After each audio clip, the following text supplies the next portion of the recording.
Hey, it's Rich back with you today. We're at Orange County Airport, John Wayne, and I'm standing in front of a 1982 Cessna 414A.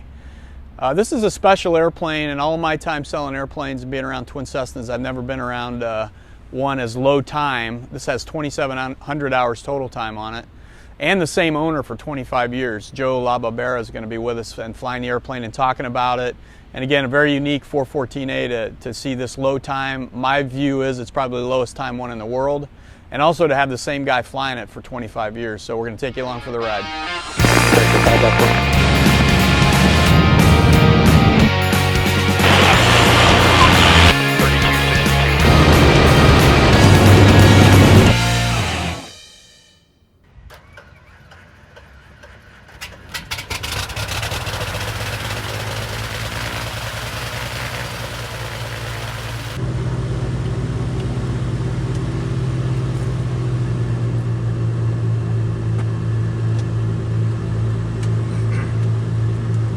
So since you're retired and you got all this time on your hands, we'll have you do the demos, right?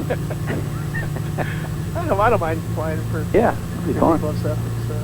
7457 John Wayne, traffic maneuvering over the fairground helicopter at 900, runway 20 right at kilo, push takeoff. 20 right at kilo, push takeoff, 4x7.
Here, traffic 2 mile final, parallel, Boeing 737, report traffic inspect.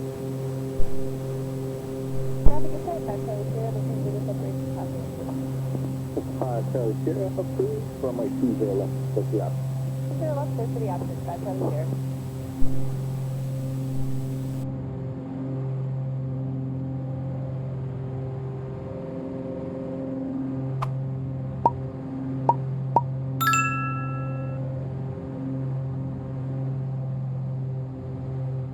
Number 457 and 9 traffic set for 2 o'clock and 1 mile 1000. Got him. Yeah, 4x7 has that traffic. 82 on traffic a mile.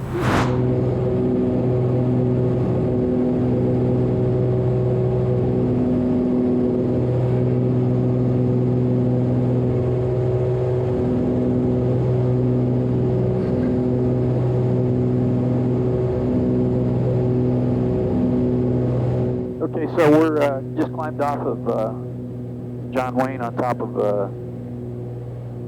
overcast layer here. We're going to go out to Catalina at 3,500 feet and just fly around. This is, again, a 1982 Cessna 414A. And Cessna started building the 414s, I think, in the 60s. And had the 414. And then they upgraded it to the 414A, got rid of the big tip tanks, and I think they made a change to the pressurization system. 414As are really the premium twin Cessna in this class. 421s had the geared engines, and people I think are a little more concerned about those. And generally speaking, 200 knot airplane, pressurized, probably 40 gallons an hour in cruise. And it's been a real popular airplane over the years. We've sold a lot of them.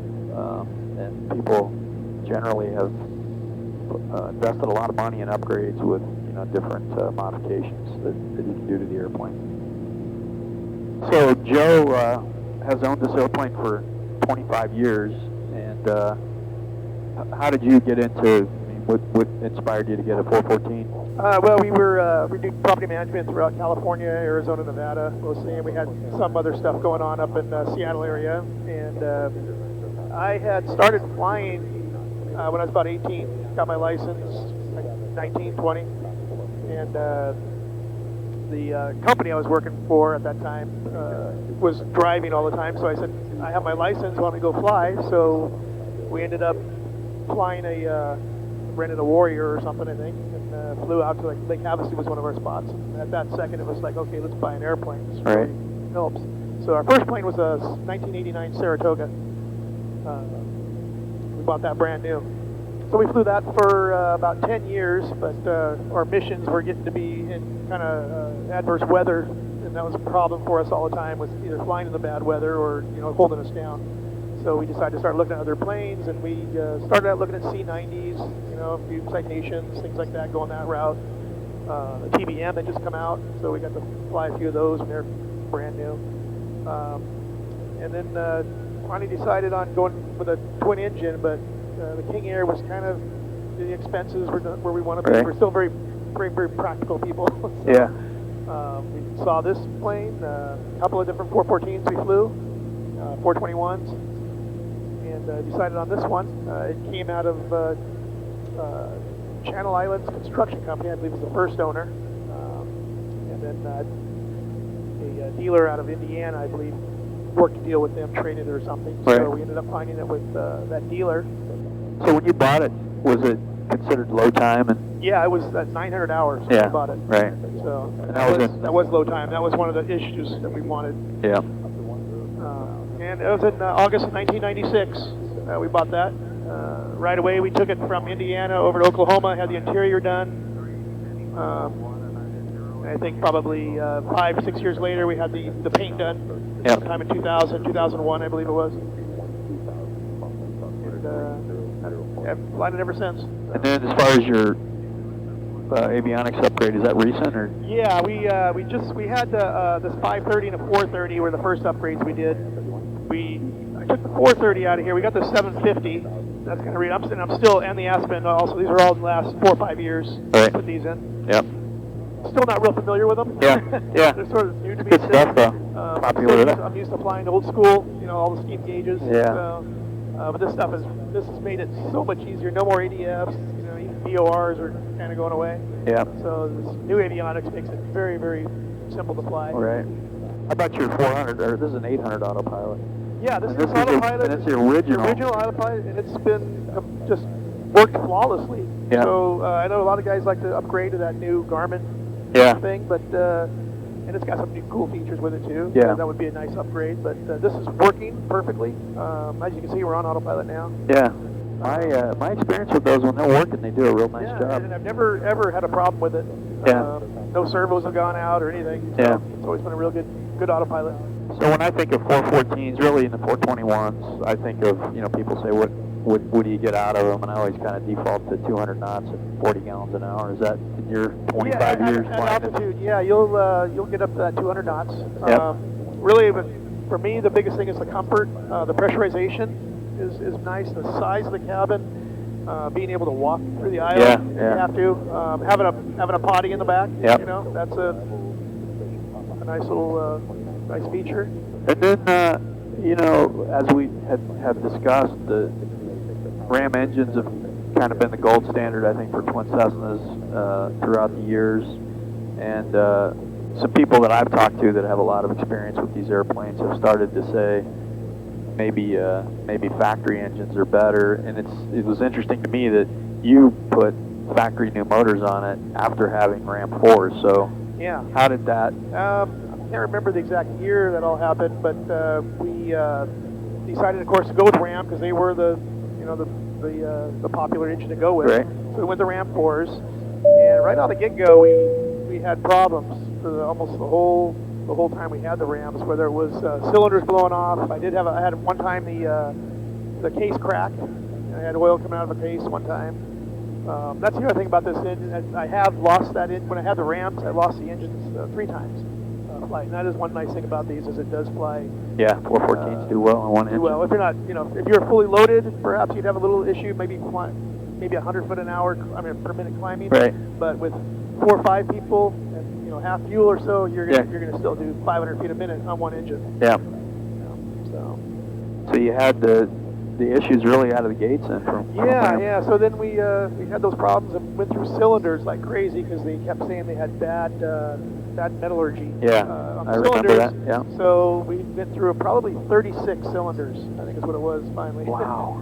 And did that engine go all the way? Yeah, those engines. Well, they ended up replacing one of the blocks that went bad. And I took those engines all the way to a little past TBO, I think 1700. 8 hours at TBO. And then this time around, we just decided to go with factory, brand new, out of the box engines, blocks, everything. And then we pretty much, and we had to do American intercoolers because apparently the manufacturer for the Cessna intercoolers is no longer making them, or they had a hard time getting them.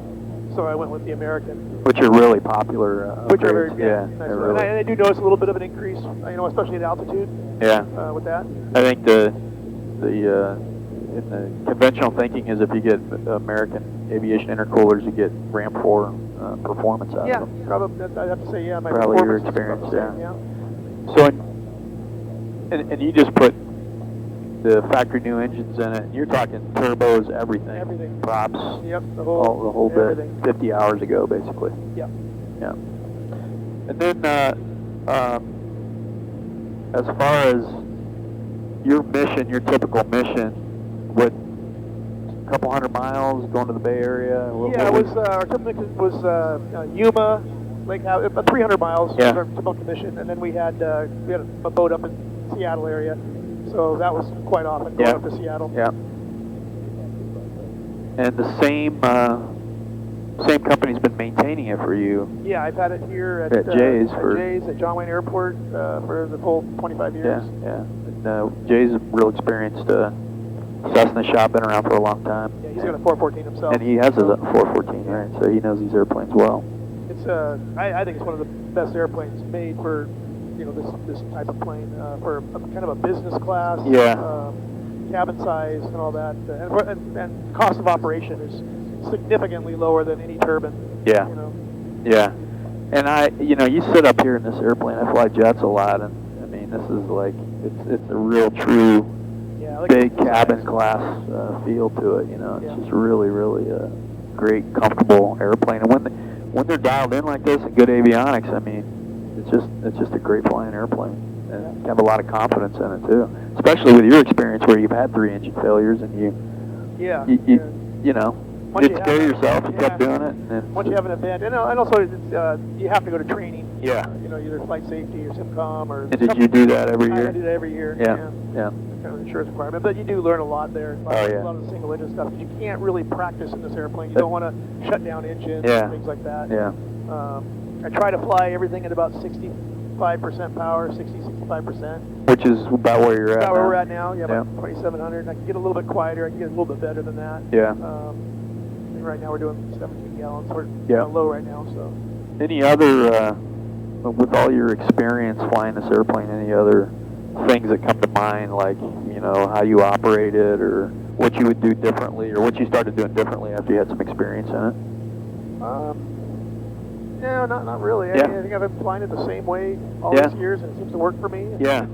Pretty straightforward, too. It's nice because it's actually very simple, especially the pre-flight is very simple. There's not a whole lot of things to check. Yeah. Very, very easy plane to fly. The only difference you'll notice transitioning from a smaller plane is the weight. You'll notice that. Yeah. Good.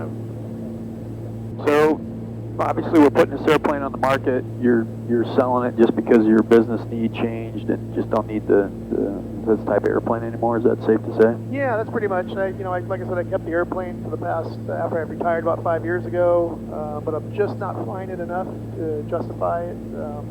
Most of my flying is just with 1 or 2 other people, anyways. Yeah. And the mission, no longer having the business mission anymore, it makes it difficult to just try to fly it every week or 2 weeks or so, just to get up and keep things working. Yeah. And fly it. But I'm looking just to downsize to something smaller. Yeah. Small single. And again, this airplane, from my experience, is really unique because of the low time, 2,700 hours. I said in the intro that it's, I think, the lowest time 414 in the world. I'd take that a step further and say it's probably the lowest time twin Cessna, period. in Yeah, the world. it you very know? well could be, It could yeah. be. If anybody has any anything to refute that, you know, leave it in the comments. I'd love to hear about a lower time twin Cessna of any kind than 2,700 hours. And then you couple that with the fact that you've had it 25 years, really, in my opinion, makes it a unique airplane. Yeah, no one else has actually flown the Yeah, plane yeah, except me for, exactly. for 25 years. And if you want to fly this airplane on a demo flight and you're interested in it, you're going to fly with Joe. Yeah, yeah. I love picking people up flying. Yeah, Any that's excuse right. to go fly. Yeah, and do what we're doing. It's pretty fun. So that kind of wraps it up. We're going to head back to Long Beach and go in there. It looks like we're probably going to have to do an ILS in Long Beach. Maybe not. Looks like maybe it cleared up over there. But we'll check back in when we get on the ground.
November 457, where do you work?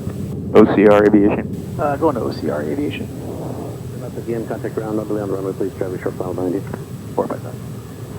All right, we just pulled up to the hangar. That wraps it up on this video. This really unique 414A. You're going to be able to find more about it on our website. And thanks to Joe for showing us this airplane and taking us to spin. Thanks for watching.